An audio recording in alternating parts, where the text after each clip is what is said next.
Hello all, welcome back to screen space. ఈ వీడియోలో Nicholas cage నటించిన స్పైడర్ నోర్ వెబ్ సిరీస్ రివ్యూ అయితే తెలుసుకుందాం. రీసెంట్ గానే ప్రైమ్ వీడియోలోకి అయితే స్ట్రీమింగ్ వచ్చింది. తెలుగు డబ్బింగ్ కూడా అవైలబుల్ గా ఉంది అండ్ డబ్బింగ్ కూడా బాగుంది. టోటల్ గా 8 ఎపిసోడ్స్ అయితే ఉంటాయి భయ్యా.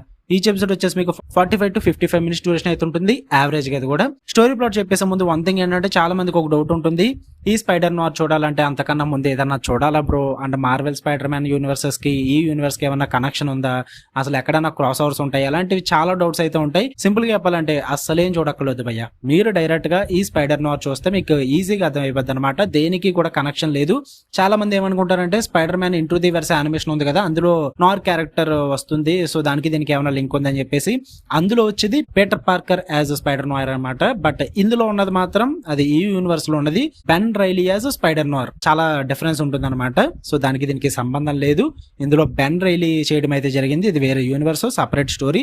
సో మీకు ఈజీగా అర్థమైపోద్ది చూస్తే, వేరే ఏం చూడకలొద్దు. ఈ స్పైడర్ నోర్ లో స్టోరీ ప్లాట్ విషయానికి వచ్చేస్తే, మెయిన్ లీడ్ అయిన బెన్ రైలీ తన లవ్ ఆఫ్ లైఫ్ అయితే చనిపోతుంది అనమాట అనుకోకుండా. తను చనిపోయిన తర్వాత ఈ స్పైడర్ పవర్స్, స్పైడర్ క్యారెక్టర్ అన్ని పక్కన వదిలేసి ఒక నార్మల్ డిటెక్టివ్ గా బతుకుతూ ఉంటాడు. అండ్ యంగేజ్ లో అయితే ఉండడం అన్నమాట. ప్రెసెంట్ స్టోరీలో ఒక ఓల్డేజ్ పర్సన్ గా చూపిస్తారు. సో ఈ ఓల్డేజ్ పర్సన్ గా ఉన్నప్పుడు తన లైఫ్ లోకి megawatt, sand man and Tom stone and అలాగే సిల్వర్ మెయిన్ అని చెప్పేసి కొంతమంది పర్సన్స్ అయితే బెన్ రైలీ లైఫ్ లోకి ఇన్వాల్వ్ అవుతారు. దాని తర్వాత తను చాలా ప్రాబ్లమ్స్ అయితే ఫేస్ చేయడం జరుగుద్ది. అసలు వీళ్ళందరూ ఎవరు, అసలు బెన్ రైలీ ఏం చేశాడు, అసలు వీళ్ళ మధ్య ఏం జరిగింది, వీటన్నిటి చుట్టూ నడుస్తుంది భయ్య ఈ స్పైడర్ నోర్ సిరీస్. ఇక ఓవరాల్ గా నాకు ఎలా అనిపించింది అంటే, ఇట్స్ గుడ్ భయ్య, డీసెంట్ వాచ్ అనిపించింది. నాకైతే సూపర్ తోపన్ అయితే ఏమనిపించలేదు, కానీ yeah it's good, decent watch, time pass అయిపోతుంది మీకు. అండ్ వన్ థింగ్ ఏంటంటే, ఇందులో 2 వెర్షన్స్ ఉంటాయి మీకు. కలర్ వెర్షన్ ఉంటుంది and black and white version ఉంటుంది. నేనైతే black and white version prefer చేశాను, ఎందుకంటే సిరీస్ అంతా కూడా మీకు I think 1900s or 1930 something ఈ ఎరాలో జరుగుతుంది. అందుకే నేను బ్లాక్ అండ్ వైట్ లో చూడడానికి ప్రిఫర్ చేసా. ఒరిజినల్ గా బాగుంటుంది ఆ థీమ్ అని చెప్పేసి నాకైతే చాలా బాగా అనిపించింది. ఇఫ్ ఇన్ కేస్ ఎవరైనా చూసే ఉద్దేశం ఉంటే, మీకు అందులో ఆల్టర్నేట్ ఆప్షన్ కూడా ఉంటుంది ప్రైమ్ వీడియోలో, కలర్ ఆప్షన్, అది కూడా ట్రై చేయొచ్చు. మరి ఇందులో నాకు పాజిటివ్స్ విషయానికి వచ్చేస్తే, first of all Ben Riley character అయితే చాలా బాగా ప్రెజెంట్ చేశారు భయ్య.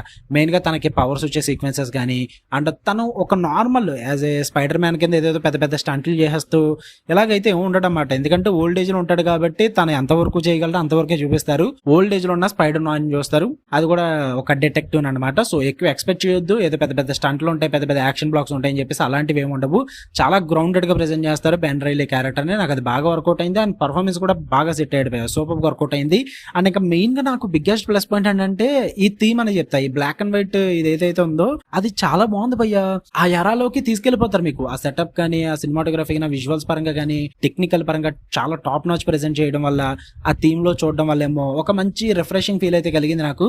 అది చాలా బాగా అనిపించింది నాకు. అండ్ ఇంకా మెయిన్ ప్లస్ పాయింట్స్ ఏంటంటే, ఈ సిల్వర్ మ్యాన్ అన్న క్యారెక్టర్ పక్కన పెట్టండి కాసేపు, దీని గురించి నెగిటివ్స్ లో మాట్లాడుకుందాం. మెయిన్ ప్లస్ పాయింట్స్, ఈ సిరీస్ బోర్ కొట్టకుండా వెళ్ళడానికి reason sand man, megawatt and Tom stone, ఇలా కొంతమంది ఉంటారన్నమాట. వీళ్ళ వల్లే బోర్ కొట్టలేదు భయ్య. వాళ్ళకు కూడా సూపర్ పవర్స్ అయితే ఉంటాయి అన్నమాట. చాలా క్యారెక్టర్స్ ఉంటాయి, కొన్ని కొత్త క్యారెక్టర్స్ అన్ని చూస్తూ ఉంటారు మీరు. సో వీళ్ళ వల్ల నాకు సిరీస్ బోర్ కొట్టలేదు. వాళ్ళ స్టోరీస్ ప్యారలల్ గా చూపిస్తూ ఉండడము, వాళ్ళకి పవర్స్ ఎలాగొచ్చాయి, అసలు వాళ్ళ పొజిషన్ ఏంటి, వీటన్నిటిని ప్రెజెంట్ చేస్తూ ఉంటారు. అవి కూడా బాగా వర్కౌట్ అవుతాయి. ఈ స్పైడర్ నోర్ కి ఎలాగ పవర్స్ వచ్చాయి, వీళ్ళందరికీ ఎందుకు పవర్స్ వచ్చాయి, ఈ ఫ్లాష్ బ్యాక్ పోర్షన్స్ కూడా చాలా నీట్ గా ప్రెజెంట్ చేశారు. అవి కూడా నాకు బాగా వర్కౌట్ అయ్యాయి. నెగిటివ్స్ విషయానికి వచ్చేస్తే, ఎక్కువ యాక్షన్ అయితే ఉండదు భయ్య, చాలా లిమిట్ గా ఉంటుంది అనమాట. ఇది మొత్తం డిటెక్టివ్ యాంగిల్ లోనే నడుస్తుంది మొత్తం అంతా కూడా. సో ఒక ఓల్డేజ్ స్పైడర్ నోర్ క్యారెక్టర్ ని డిటెక్టివ్ మోడ్ లో చూస్తే ఎలా ఉంటుందో అలాగే చూడండి. మీరు ఏదో ఎక్స్పెక్ట్ చేస్తే మాత్రం అసలు ఏం ఉండదు. చాలా స్లో బర్న్ ఎపిసోడ్లు ఉంటాయి. డ్రామా కూడా చాలా స్లోగా వెళ్తూ ఉంటుంది. అండ్ క్యారెక్టర్స్ మధ్య కన్వర్జేషన్స్ ఇవే ఎక్కువగా ఉంటాయి. సో వాటన్నిటి పరంగా మీరు ఓపిక్ గా చూస్తానంటేనే వర్కౌట్ అవుతుంది, లేదంటే అదంతా మీకు నెగిటివ్ గానే అనిపిస్తుంది. అండ్ ఇంకా మెయిన్ విలన్ భయ్య, సిల్వర్ మెయిన్ అని చెప్పేసి ఉంటాడు బాబు ముసలోడు, అస్సలు వర్కౌట్ అవ్వలేదు భయ్య. ఇట్స్ లైక్ సింపుల్ గా తేలిపోద్ది. లాస్ట్ ఎపిసోడ్ లో అంత సింపుల్ గా తేలిపోయేదాన్ని 8 ఎపిసోడ్లు భలే లాక్కొని వచ్చారా బాబు అనిపించింది నాకైతే.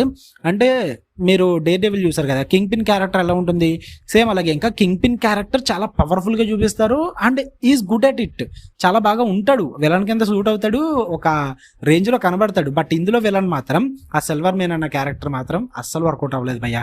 ఆ గ్యాంగ్స్టర్ రోల్, మాఫియా డాన్ కింద అసలు సెట్ అవ్వలేదు, అసలు సూట్ అవ్వలేదు, అంత పవర్ఫుల్ గా కూడా అనిపించలేదు నాకు. నాకైతే నచ్చలేదు అసలు. ఆ మెయిన్ విలన్ ఏదైతే ఉందో అది అసలు వర్కౌట్ అవ్వలేదు. లవ్ స్టోరీస్ కూడా చూపిస్తూ ఉంటారు, అవి కూడా వర్కౌట్ అవ్వవు. ఆ థీమ్స్ అన్ని కూడా అంత ఎమోషనల్ గా కూడా వర్కౌట్ అవ్వలేదు. బెన్ రైలీ క్యారెక్టర్ కి ఒక ఎమోషన్ యాంగిల్ ఉంటుంది. తన లవ్ ఆఫ్ లైఫ్ చనిపోయిన తర్వాత తను ఏ విధంగా మారిపోయాడు, సో స్పైడర్ పవర్స్ యూజ్ చేయకూడదు అనుకుంటున్నాడు, ఇలాంటి వాటికి కొన్ని సెటప్స్ అయితే చేస్తారు. బట్ అంత ఎమోషనల్ అటాచ్మెంట్ అయితే వర్కౌట్ అవ్వలేదు నాకు. ఎందుకంటే it's like just flash back పోర్షన్లో చిన్న మాంటేజెస్ లో చూపిస్తూ ఉంటారు అంతే. సో అందుకే ఆ ఎమోషనల్ కనెక్ట్ అన్నది ఉండదు అనమాట. సరే లేదంటే చాలా చూసానులే, మనం ఎలాగో పవర్స్ యూస్ చేస్తారు తప్పదులే, ఇంకా ఇదంతా ప్రిడిక్టబుల్ అన్న ఫీల్ అయితే వచ్చేస్తుంది.